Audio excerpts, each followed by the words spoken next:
আজকে আপনাকে দেখাবো আমি এটা খেজুরের থোকা।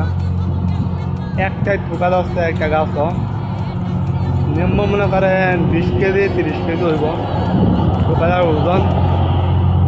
এখান থেকে সবাই খায় খেজুর, ঠিক আছে? খেজুরের মাশাআল্লাহ, আল্লাহ রহমত এটা, ঠিক আছে?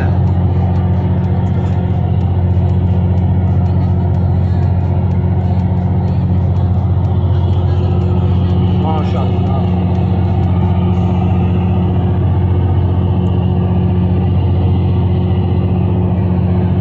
এত সুন্দর হয়েছে ভাই। এখানে মেলা বড় বড় গাছ আছে, কোনো গাছে ধরে নাই, শুধু এই গাছটাই ধরছে।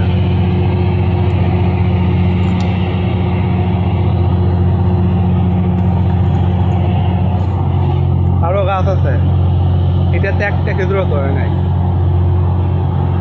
শুধু এই গাছটাতে খেজুর ধরছে।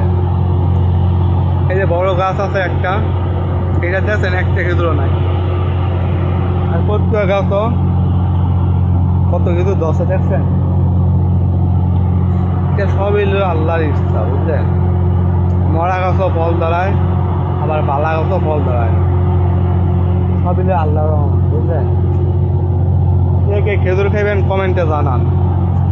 আমরা খেজুর খায় পুরাইতে পারি না, বুঝলেন? কত কাম কর মনে করেন কাঁচাতে একবার পাক না বন্ত আলাতুল খাইতে আছে, বুঝলেন? কে কে খাইবেন কমেন্টে অবশ্যই জানান।